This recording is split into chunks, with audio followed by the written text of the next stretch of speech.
Ah, crap. Okay, well, it's one thrush. Two flips. Oh, crap. Well, maybe, Anyway, we're gonna roll the dice anyway. Boys, Robin and H, I need you to get this crowd up and going. Are you ready, sir? Yes, sir. Are you guys ready? All right, man, hear ya. They're not coming out till we hear you erupt in fury and show them how great you guys have been in New Jersey. Let's hit it, boys. Here we go. 1, 2, 3, happen.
Ladies and gentlemen.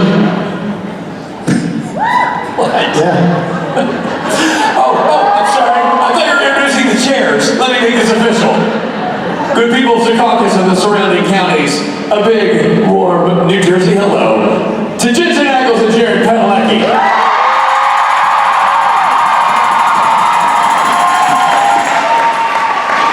And as I was saying,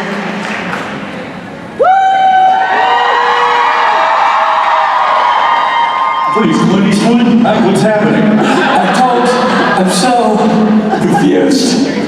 well, a joke, I was like, do I mess up? Howdy, New York. New Jersey. I'm talking to my friend New York.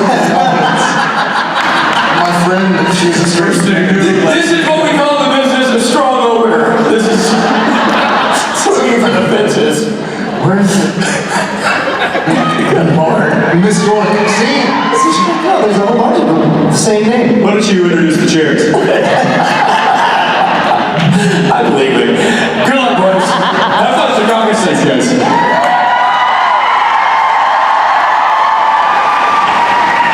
Hi, y'all. Any first timers? So, no? Welcome to the family. There's no thing here for me to put my feet. It worked. Damn chair. Can I put them on yours? Damn it! Get those mood moods away from me. This is an unpaid advertisement. I have these really cozy shoes, but they're very cushiony. So Ackles hasn't left me alone the entire time. Nice stilts. Nice high heels. Originally, they were used for Frankenstein. Notice the 8-inch sole underneath his feet. No, it's too early.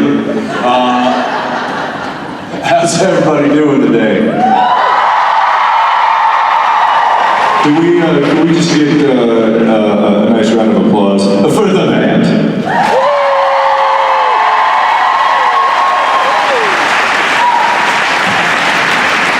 The important parts of the band. Rob isn't here right now. So Someone wrong's That's like, the first time Norton's agreed with you in about 6 months. well, how about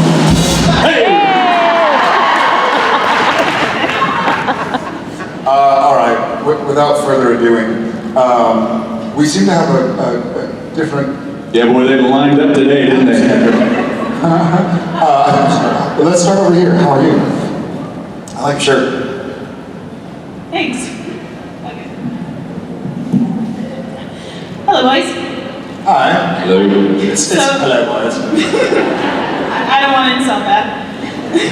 So my question is, we knew that Jeffrey Dean Morgan, John, was supposed to come back for season 12, but then he sold his soul to Walking Dead. So if John had come back, how do you think season 12 would have gone, especially with the British Men of Letters hunting the American hunters? That's a good question. He'd have been pretty angry, it seems like. I think if and when John comes back. I actually had a conversation about this last night with his lovely wife, Hillary. And I was like, I mean, he'd come back, right? She's like, yes, he will. So he may not know, but the decision's been made for him. But I think when that does happen, it'll be interesting because there, in my opinion, I think it will be a slight power struggle on behalf of the sons and their father, because the brothers have essentially been running the show now in his absence ever since. So you get dad coming back in, assuming a bit of an authoritative role. I think it might lend itself to some interesting dramatic scenes. See, I thought he went to Walking Dead so that he could kill Lauren Cohan for having messed with the boys in season 3. So he's gonna come back with lottery tickets. It's gonna be a winner, and we all live happily ever after. We all get baseball bats. Thank you for your question. Thanks. Howdy. Hi. Hi. Howdy. Actually, I'm here with my friend. She bought my tickets. It's my first time here, and she had a question. We work in childcare, and we were wondering if you guys ever do drop off and pick up for your kids at school. And, you know, are the kids really big fans? Do you ever? I think most of ours are too young to know. We work with actually infants and young toddlers. We do not. Are they big fans of Supernatural as well? We talk about it a lot. They see your picture all over. You know, the first experience I had with it, I guess with Tom and Shep, and our dad obviously is not even 2 years old yet. With Tom and Shep, their kids don't really know, and their buddies in school. And I guess Tom and Shep know that Uncle Jensen is on TV with Daddy, and this and that and the other. But my niece is, she's 10 years old, and I remember about 2 years ago, she started going, "Hey, Uncle Jared, why are my teachers asking if I know you?" I was like, so, and she's old enough to grab a computer and Google search and stuff, so hopefully she doesn't watch scenes with Uncle Jared and Jen. Well, even if the kids don't know you, I'm sure the teachers. Say again? Sorry, even if the kids don't know you, I'm sure the teachers are all. Well, I was dropping off JJ the other day, and there's a security guard there at the school, and this was the first time I met him, and as I was walking by, he just kind of put his hand on his belt, and he just kind of leaned over. He's like, "You're not packing, are you, Dean?"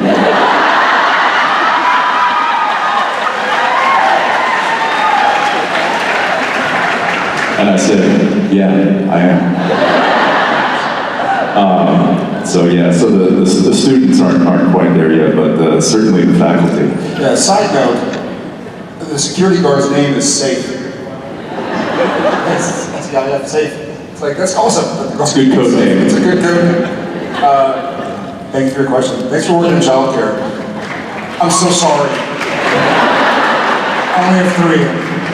Hi. Hi, my name is Alexander. I asked this question to Misha yesterday, but I was interested to see what your response would be. The correct answer. I mean, I have really bad stage fright, and so I was wondering if you had any tips on how to like get over it. Do you have any tips? Because I mean, 20 years on camera. I still. Oh, that's good.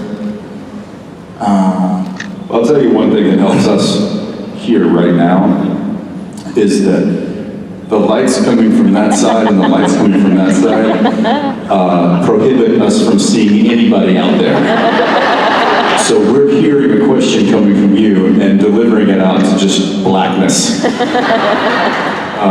We also go back to work on Mondays a little more tan than we left. A little more cooked. A little more cooked. I think we're well done now. You know, I don't think it's easy for the majority of people to get on stage and speak. And I will say that finding a way to get comfortable with that is different for everybody. You know, whether it's the old trick of picturing everybody naked, which I don't think ever works, but you know, it might for somebody. Apparently it works for Norton. But that's just weird because he does that walking down the street, so yeah, that's just a daily habit. I love Norton. Cole.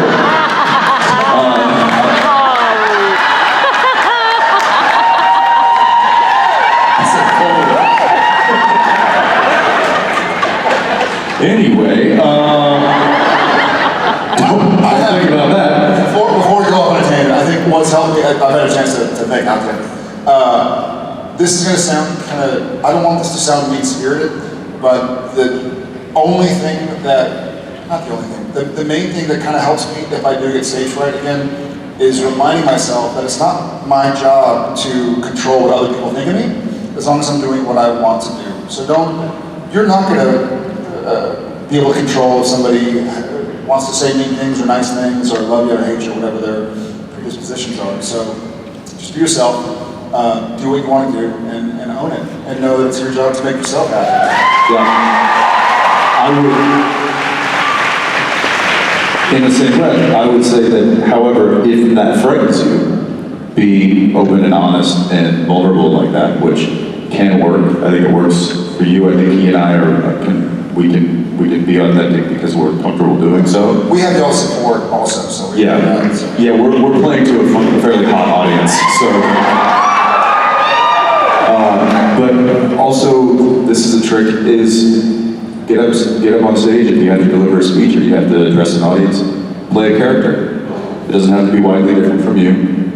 But that way you can kind of go somewhere and you can play somebody and you can do something that's maybe a little more comfortable for you to do, to present to themselves, and maybe not so vulnerable. That could work as well. Keep it up. Hi. I love you guys, just first off. And my question is, what was your favorite scene to shoot throughout the entire series and why? Oh, easy. You know what? There's no way I can really think through all the scenes right now, but one of my favorite scenes to shoot. Two of my favorite scenes to shoot. She asked for two. No, I can't choose, and I'll let you pick yours. So one of my favorite scenes to shoot was, and this was, I truly believe out of 14 or 13 years and 7 episodes on the show, this was the most nerve-wracking scene for me as Jared Padalecki to ever shoot as Sam Winchester.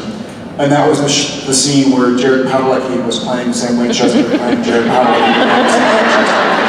It was, I mean it. Like that, I wasn't even trying to be funny or acting, I was just nervous. So Alexander, that was like season 6 or 7 and I was still nervous. 6, sorry. So that scene, the scene of acting with Misha and everybody were like, what is going on with these guys? In hindsight, that was one of my favorite scenes to shoot, and on what other show and what other universe could do that. And the second scene I can think of that was one of my favorite scenes to shoot was, I don't know if it's the same one where we carved our initials into the table in Middle Letters Bunker, but it felt really real. It felt like, it almost in a sense felt like, because I remember the line that Sam had where he says, you know, what is our legacy going to be? And it kind of felt weird. You know, Jensen and I are filming in this set that we've been filming in for several years, and that didn't even exist until the show had gone on for several years. And it almost felt like we were talking to each other, like, man, the show someday is going to end, you know? Sorry. It's his fault. I'm never going to quit it, he's going to do it. Just kidding. No, but it felt like a cool scene to sit back. He and I are workers. We enjoy the process and the work, but we're not really the type to reflect on like how cool it's been to be. You know, it's more like got a job to do. Slam the trunk. Even in real life, we're very focused and, you know, great, cut, next scene. Let's go rehearse in your trailer. Let's go run through it on set. That felt like a cool, like just a second to toot your own horn and move on. Yeah, for me, it's those favorite scene is hard to choose from. It's more favorite moments, and those moments obviously occur during the scenes. You know, I think of moments when I think like, oh, what's your favorite episode, or oh, what's your favorite season, what's your favorite scene, that kind of stuff. It's not a scene in its entirety, or an episode in its entirety, or even a whole season. It's these moments that occur while filming, and you know, I could list a dozen of them. You know, one doing a reverse 80 in Baby, a reverse 180 in Baby, in doing that. You know, I got to do that several times. The first time I did it, I loved the moment of our guest star sitting next to me. She's in the dress. It wasn't me, it was a she. And she just looks at me and she's like, you've done this before, right? And I looked at her, they were literally like, and roll camera! And I'm like, now's not a good time to ask me that. And then there's moments like, I'm just talking to Brianna backstage, and one of my favorite moments is trying to make her laugh while shoving my face full of donuts. And that's great on two parts. One, trying to make this person who understands comedy at a high level, and also can hold her stuff together at a high level, trying to get her to break. And then the kicker was, I got to eat donuts for the whole scene. So there's, you know, the show and the memory of the show is made up of those moments, and those are the highlights in my mind. And I'm very thankful for many of them. But really quickly, if anybody is recording this on iPhone and going to post it to YouTube, the real answer is, my favorite scenes are all of the ones with season 4 Ruby, and his favorite scenes are obviously all of the ones with Sister Joe.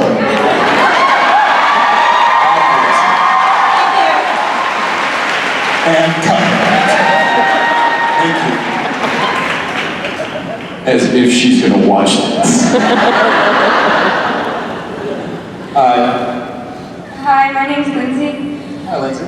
My question is for Jensen. Cool, I'll let you What's your favorite part about directing an episode? Well, much like asking favorite, you know, scene or something like that. There's a lot of facets to directing that are really fun. Otherwise, I don't think people would do it. One of my favorite parts is showing up day one of prep. So we spend about a week and a half prepping the episode before we ever go to rolling the cameras on that script. And day one of prep, we have what's called a concept meeting. And we sit in this big conference room with all of the heads of the various departments. The head of the props department, the head of locations department, the head of the art department, the head of paint, head of picture cards, head of construction, all of them. The head of all these departments. And we sit there and we open up the first page and we all put our heads together and crack this code that is a script and figure out a way to make this happen. And for me, that's one of the most exciting parts about being a director, because as the director, I like to say you're kind of the captain of the problem-solving squad, and it's up to you to get these people together and help make what this problem is. It's a jigsaw puzzle, and it's up to us to put it together. And so I find that very challenging and exhilarating and fun, and that's one of my favorite parts for sure. Yeah, and also being able to tell him what to do, Hey, wait a second. Thank you. and then him not listening to me, doing what he wants to do anyway. Which is, What did he say? what? Thank you. Thank you. Okay. Hi. Hi, I'm Jordan. Jordan. Hi. So I just want to say that you two are very inspirational to me, especially you, Jared. So my question is there someone in your life who inspires you? Both can answer. Say it again, Jordan. Is there someone in your life that inspires you? Yeah, and I'll say.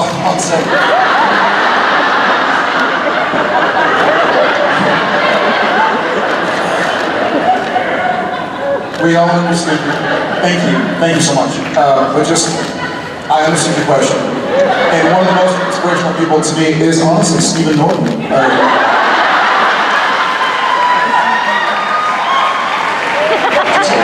know what? I know what you're saying. I don't know what you're saying. I think I understand what you're saying, but I guess remember this also, and I know you do. When was the first AKF campaign? It was in 2014? 2015. So I know and worked with this guy for the majority of my days and nights for 7, 9, 10, what's 2015 minus 2005, 10? So, I was told there'd be no math. I hate saying this in front of him, but I mean, there's so many people that inspired me, but to spread the love, please do remember when y'all thank me that this guy had 10 years of influence before I was before I felt comfortable enough to go like, hey, this is what's going on in my world behind closed doors, and I want to put it out there. So applause for this guy.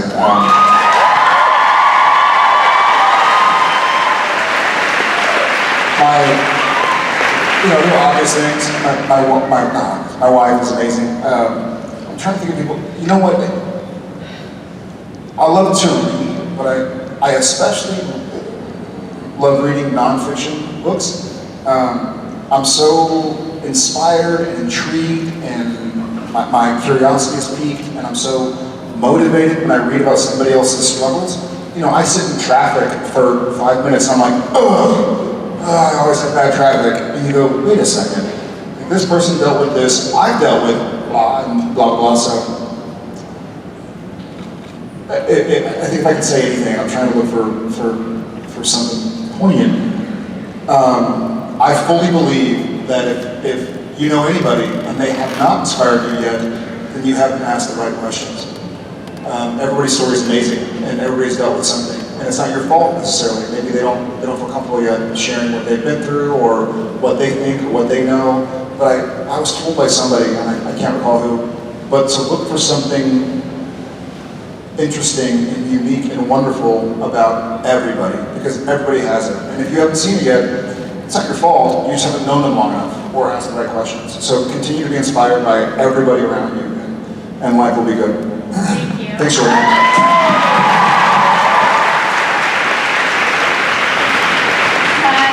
My twin sister and I really love you guys, by the way. But, You guys what? My twin sister and I really love the two of you, by the way. Okay, yeah, she's over there. But my question revolves around the show's previous plotline reviving itself. If Dean/Michael is the new King of Heaven, and I think Sam is going to use all the power and resources of Hell and become King of Hell to fight Michael and save Dean. So in reality, it'll be like one King of Hell, one King of Heaven fighting against each other, like the previous show intended. So what do you think that will be like for the brothers, and what do you think, how do you think Sam and Dean are going to handle this? If that is the case, speculatively.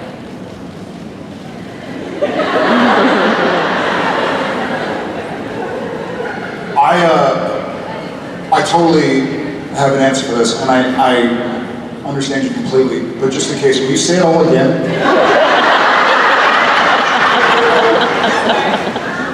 Like saying Dean is King of Heaven and Michael, and you are King of Hell. Like, you're saying that, how do you think it would I just think you're awesome. I'm not quite sure what that would look like, but I know what it wouldn't look like. It wouldn't look like the end of season 13 where we're strung up on wires fighting in a church.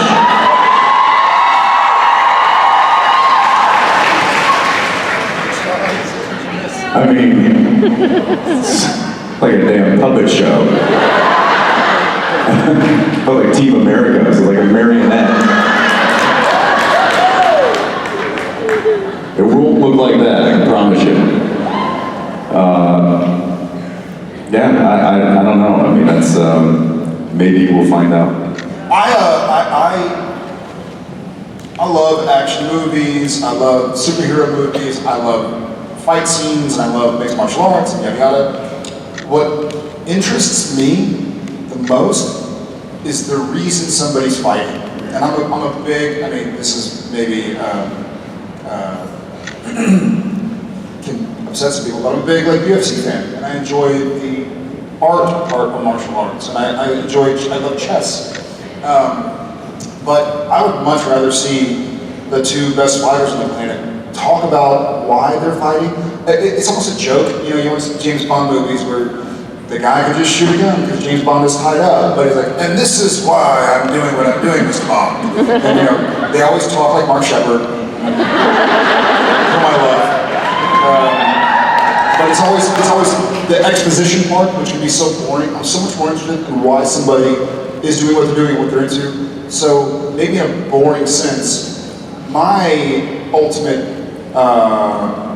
climactic scene of a movie is not they punch and they dodge and they kick and they smite. It's more like this is why I'm here. This is why I'm doing what I'm doing. It's a verbal tit for tat.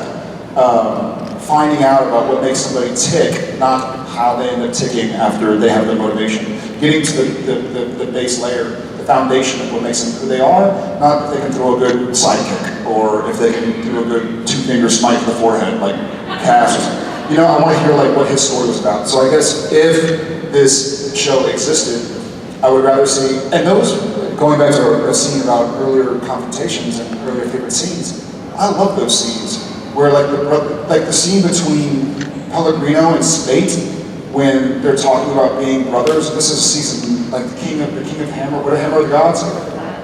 That scene when they were talking about growing up, or even at the end of last season, spoiler alert, when Pellegrino is trying to endear himself to Jack, and Spade's like, no, man, I've been with you for eons. Like, don't lie to me. I know who you are. I know who you've been.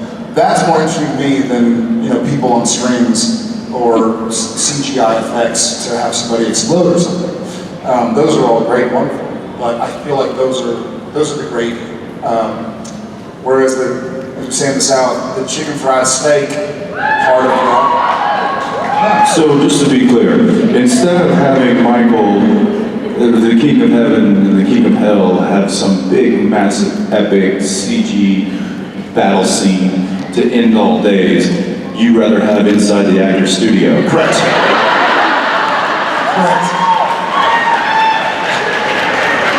I mean, look, give me a Transformer any day. Will there be helicopters? But what's going to explode? Yeah, thank you so much for your question. That was a wonderful question. And say hi to your twin sister. See, that's Old and New York. They're twins. I said hello, New York.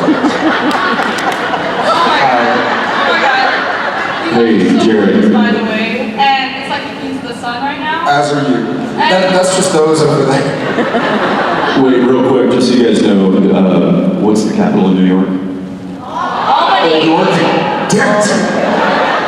Old York is what he said. I knew Albany. It was New Hampshire. Oh, what's the capital of New Hampshire? Old Hampshire. Old Hampshire? No. Sorry. Hi. Hi, my name is Emily. First of all, I just want to say thank you for your Always Keep Fighting campaign, and in general, your characters, the whole show, you guys are amazing. So Thank you, Emily. My question is for both of you, actually. I wanted to know what your new favorite, funniest moment on set is. That's a great question. Thank you, Emily. We've had a lot of stuff. You go first. Oh.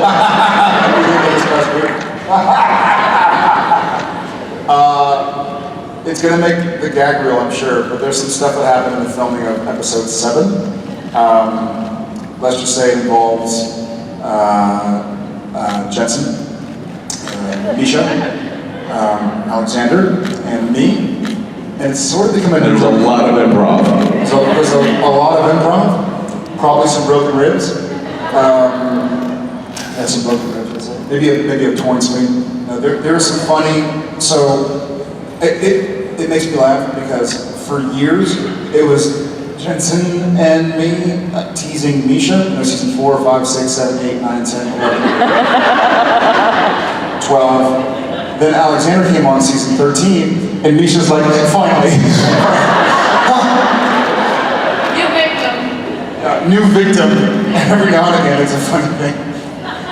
Or Misha will make a joke and look to Jensen and me, and we'll be like, no. But yeah, the hazing of Alex has gone on way too far, but it'll continue. And he's a great sport about it. He's probably cursing us before he goes to bed. Voodoo dolls. Well, yeah, and let's just say, as I don't think it's any secret that Jack's vessel has, his being has gone through some dramatic changes at the end of last season. And that picks up. Puberty. Right.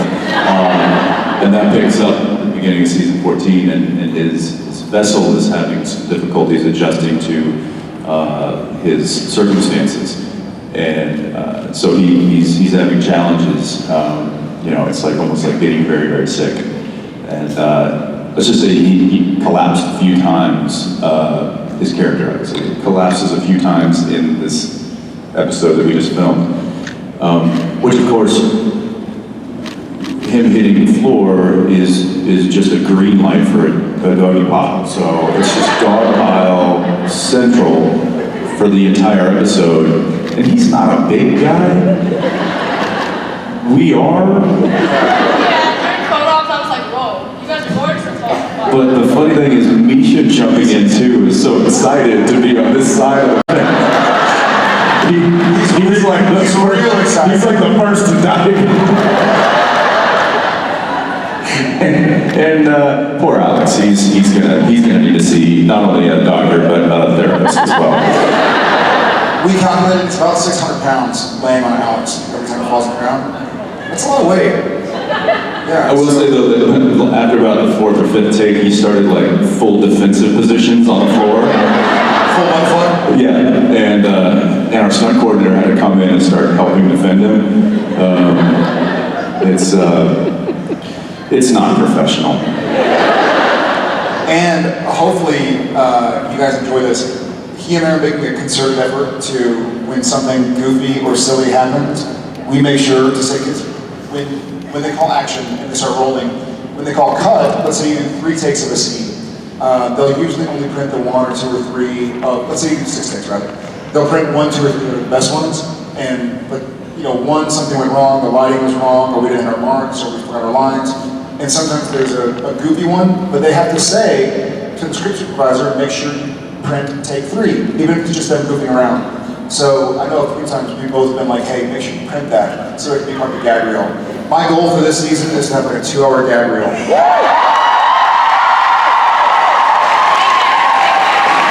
Amen. Thanks, Emily. Hi. Hi. She's playing Scramble with Friends. My name is Emily too. So. Emily, that's a strange name. Is that What? German? Emily, two. How do you spell 2? Sorry, I'm really nervous. Oh, no, that's funny. Because they're going to be T-O-O. Or T-O-O. Or T-O.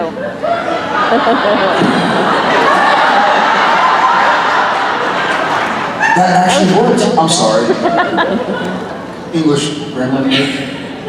So my question is, I was wondering if you guys have any favorite songs that you consider guilty pleasures. Yeah. Yes, thank you, Emily, too.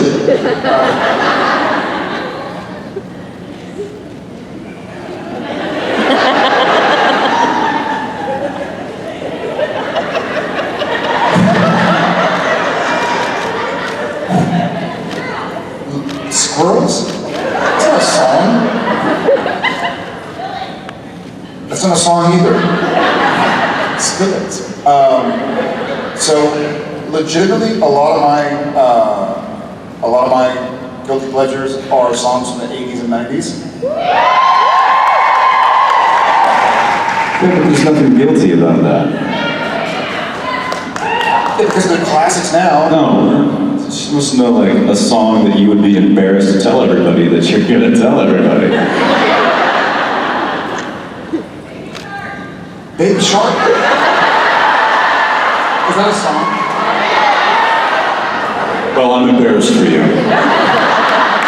I legitimately did not know that was a song. Take It Off? Now, this is a family show. Come on. This is. Do you know it? No, I'm not embarrassed by stupid music. Like what? Well, let's see what's on my phone here. Does Groove Is in the Heart count? And it is. It's right in the heart. What? Barbie girl? Barbie girl?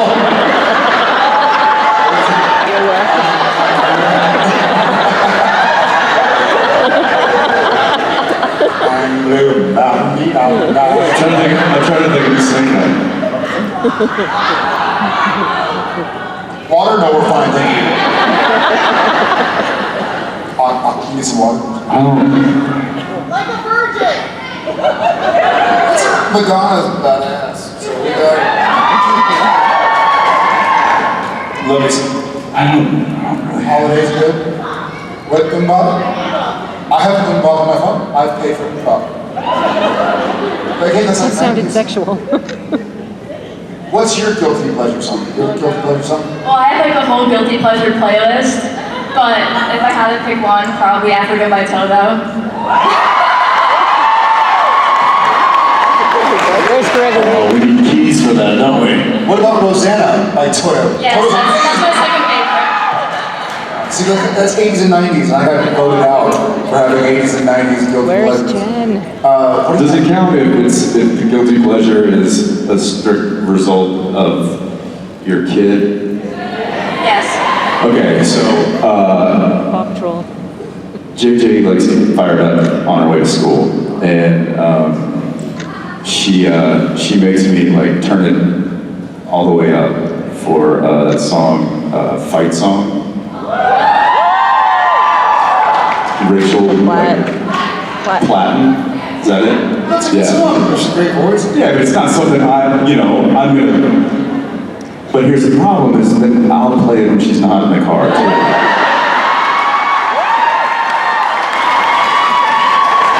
Be like, "In my bad time, take my mind." And I'll be at a red light, and I'll just look over, and it'll be like some cool guy sitting around like, "Hit my."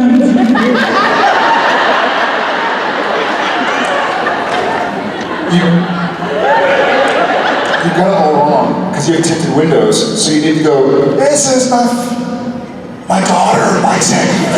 Point to the back seat. Let me think about I don't know. That's one for now, but I'm sure that'll change in 6 weeks. it. Yeah. And I'll be singing some other person's song that I've never heard of before. Emily, too, in honor of your vote, I'm going to go with Toto Africa for now, but I'll think of something. I'll think of something. I promise. This one's a good voice, like I like. Hi. Hi, my name's Kristen. Huge Hi. fan. My question for both of you guys is, after the show is over, what do you guys want to do? Get her. Get her. What do you guys want to do with your acting careers? Do you want to continue doing TV? Do you guys want to do movies? Do you have anything in your mind you might have lined up? FYI, DC's looking for a Batman and a Superman. Your thoughts? I thought they had a Batman. Did he leave?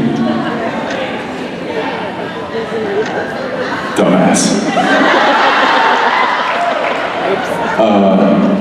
Yeah, I'll throw that cowl on.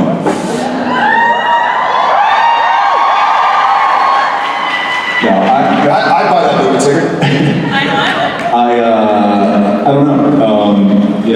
that's something that I think you'll probably have to ask us when and if this show does start to wind down. Also this, I hope this cat continues to act, and I'll happily buy a ticket for me and my family to go watch. I would like to back away. I'd like to get, here's my dream life. From where I sit now, this is not a word of a lie. Things change. But I would love to basically, stop acting, and hopefully if my buddy calls, one of my favorite jobs I ever had, and this is so stupid. Well, it's just so weird because I went uncredited for it, but I got a phone call from the director, and his name was Sean, and he's like, hey dude, Tom doesn't want the bully at school to be shorter than he is. You mind coming in for a couple days? I'm like, sure.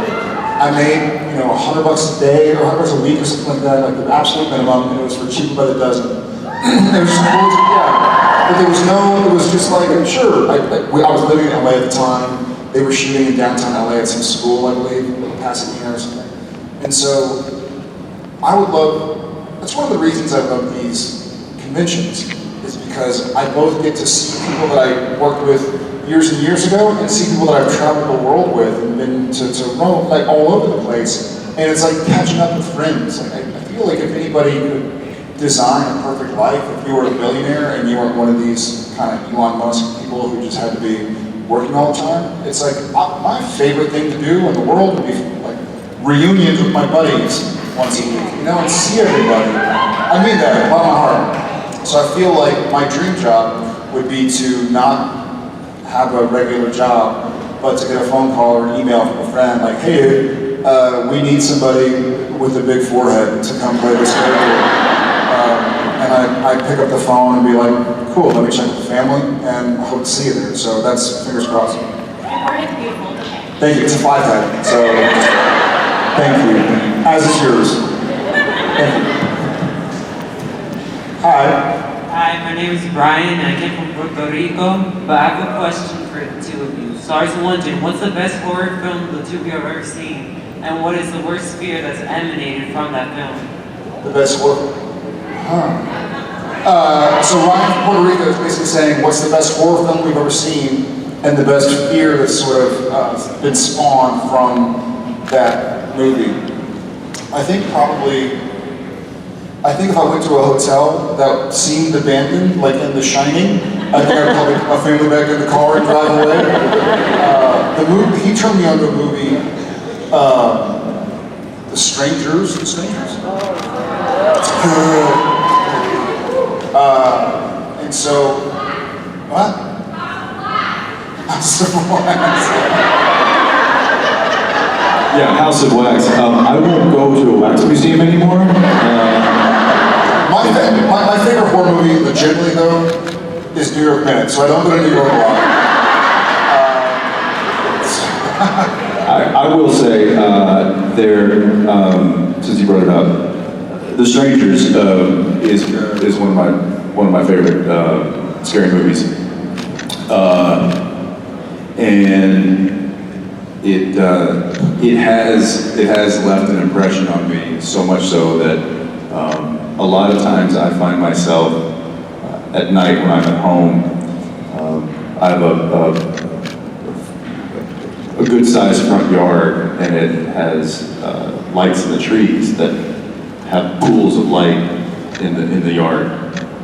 When I walk by the front windows, I'll look out there and it'll just be darkness with like these kind of pools of light. And almost 100% of the time, I expect to see somebody standing there.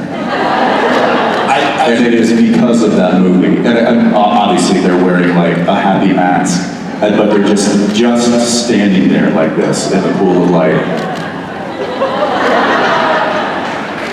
That would send me into a frenzy. And by that I mean that would send me to my gun safe.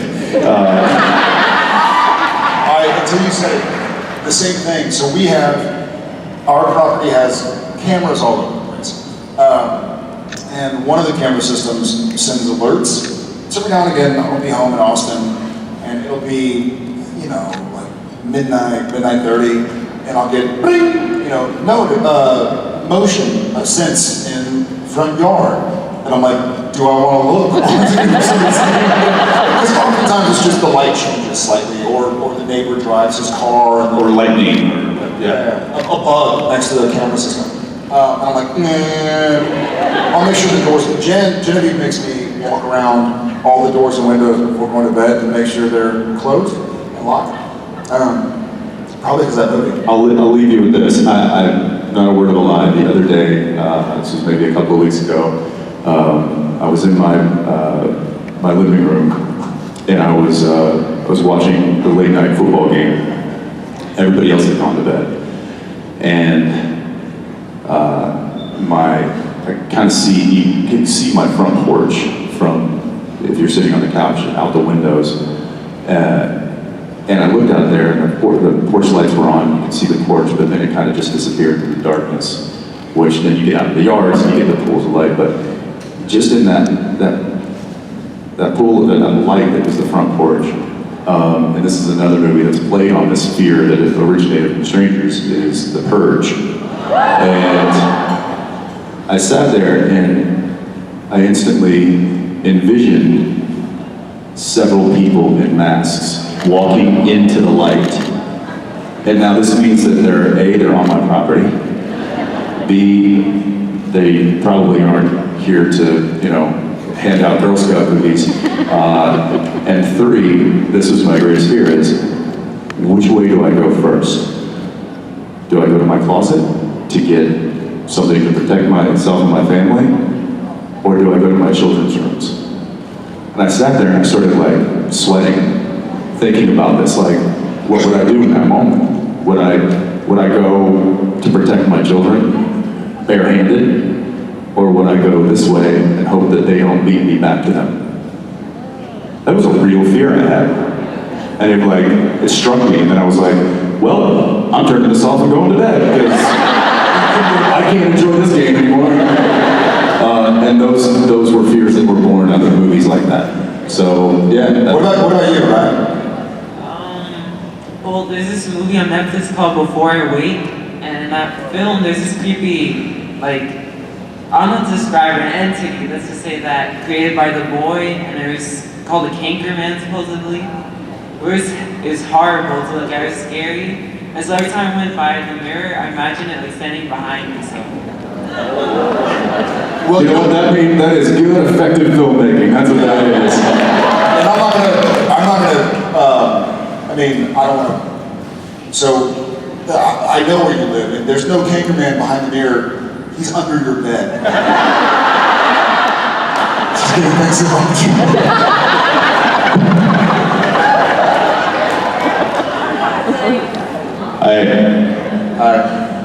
Hi, my name is Dana, and I wanted to say you both are absolutely brilliant, and especially Jared with your way of non-verbal. Actually, I didn't do that well in the SATs, I gotta be honest. Especially Jared with your non-verbal way of showing Sam's trauma whenever he was around Lucifer. So how exactly did that come about? Was it all you, or was there input? And for Jensen, how is Dean's emotional reaction going to be when he's no longer Michael? Thank you.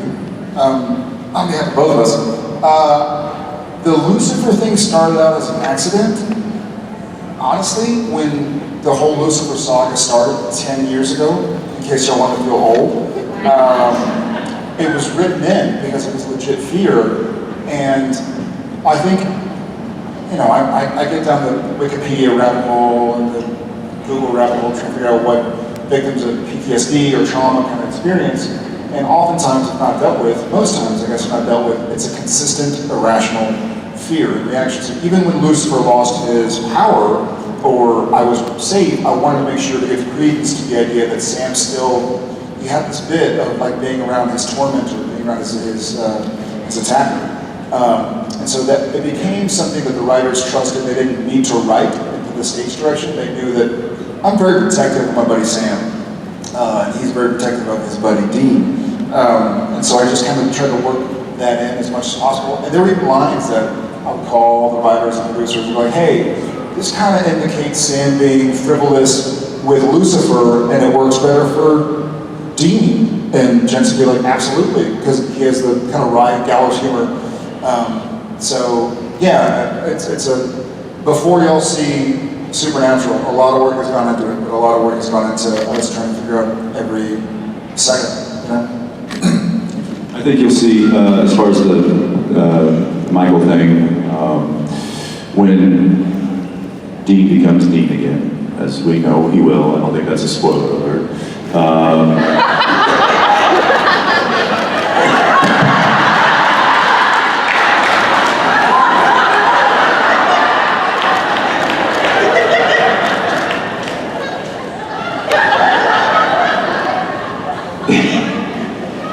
In true Dean fashion, he is greatly affected by that experience, but he pushes it down and puts on a brave face and doesn't want to talk about it, which only means that it's going to rear its ugly head later in the season, and we'll see how that works. I have not read, we haven't gotten that far yet, but that's what I understand is going to happen.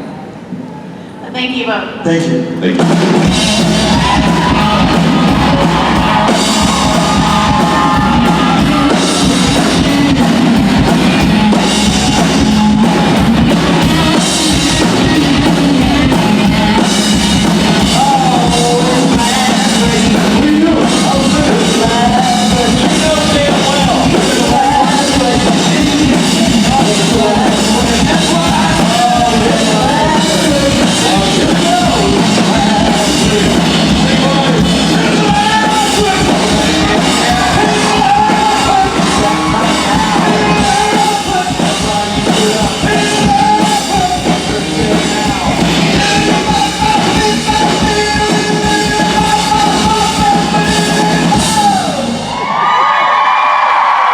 Supernatural family, say hi to Sarah.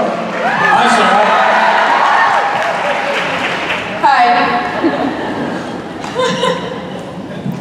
Say hi to Jensen too. Hi. Hi. How are you? So you are our last question, so You're freaking out. I don't think you've ever been. I have never been to a convention before. Oh, this is how they all happen. Everybody gets up here. It's never like this. It's usually about a third of this crowd, so I'm just kidding, it's always like this. She wants you to sit away. I'm not nervous because of the crowd. I'm nervous because of you guys. So. You just need to watch it.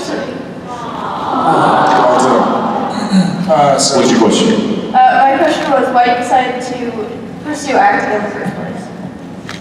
interesting. That's a great question, Sarah. Thank you. J-Rod, you want to take that one? I'll start. So I always thought it was interesting. I was always kind of motivated and inspired by movies and the ability to tell stories. I was never great at telling stories in person. I certainly like to play around and move around, but I was always fascinated by storytellers, the people who hold the crowd, tell.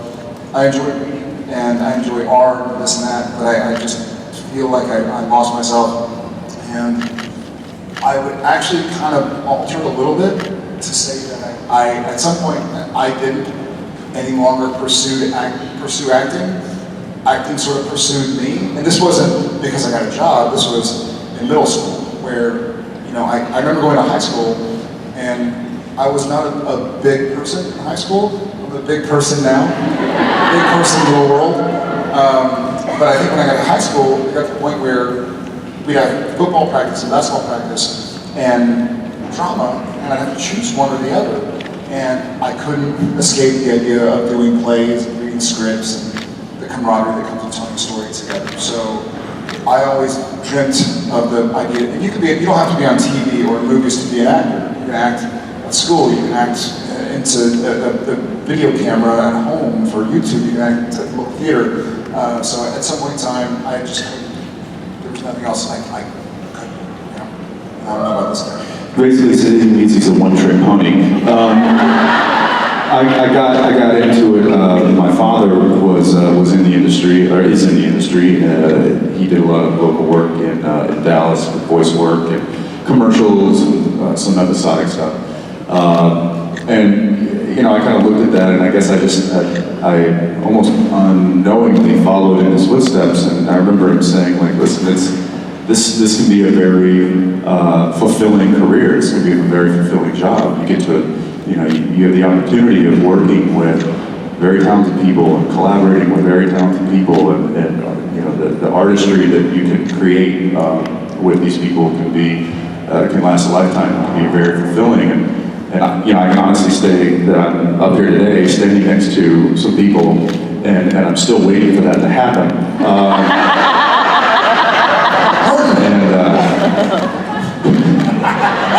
And I know how it feels. I will say, it was something that, again, like Jared, was something that I started out doing early, and once I went that way, I just kind of never looked back. Thank you, Sarah. And thank you, Esther and family.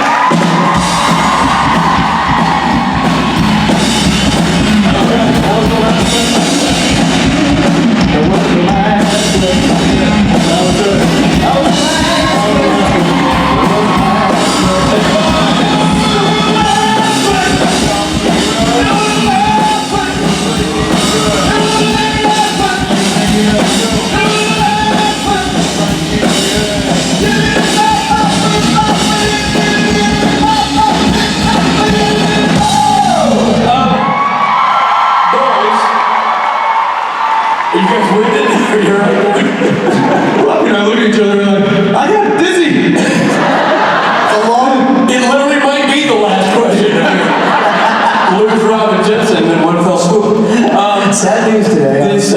Jensen Ackles and what's his face? It was a great con. It got weird when Jensen and the other dude died. I'm pretty sure it was Spade. Jensen and Spade died. It wasn't me. It's Rob. Crap. You guys know this because it's all over the arena here. 100 conventions we've done. This is the 100th creation convention. We found the sexiest person we could find to bring out a cake to celebrate this event. A little sweets from a sweet to say, hey, it's been 100 conventions, let's represent it. Get out of here. Come on, Gangly. Come on. Sometime tonight. Christ, forget the candles, Jesus.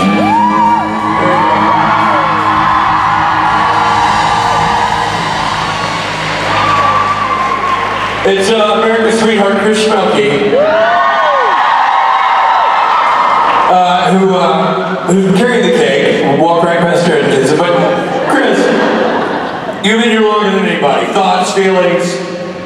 Hi guys, how are you? Believe it or not, a decade ago that I met Jared, then a year later Jensen, shortly after everyone else, and I wouldn't be here without their love, their support, without you guys. Stand Up is one of a kind. It's special to my heart. Love you guys. Love you, Chris! These guys are the most genuine people I've ever met. I've been in a lot of fandoms. I've been around 75 years. I only have 18 hours here, so I'm going to be short. I love you guys forever. I'll always have you in my heart. Love you.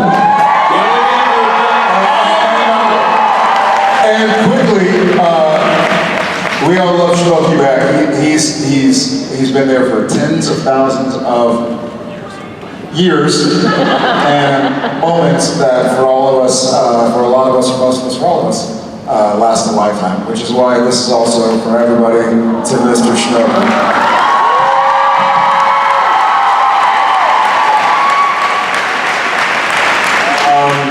All right, so let's all blow this. Well, celebrating 100 Supernatural conventions. 1, 2, 3.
You gotta, he just Jensen his. Don't cry. Dean Padalecki. Damn life. All right, everybody. I like this. Stampede to the exit. Like you're doing, good. Perfect. And then we'll see you back here in a little bit. We're going to have two fresh faces at the stage to do a panel later on. This is not being us. Robert Rich. Stay tuned for the Robert Rich panel.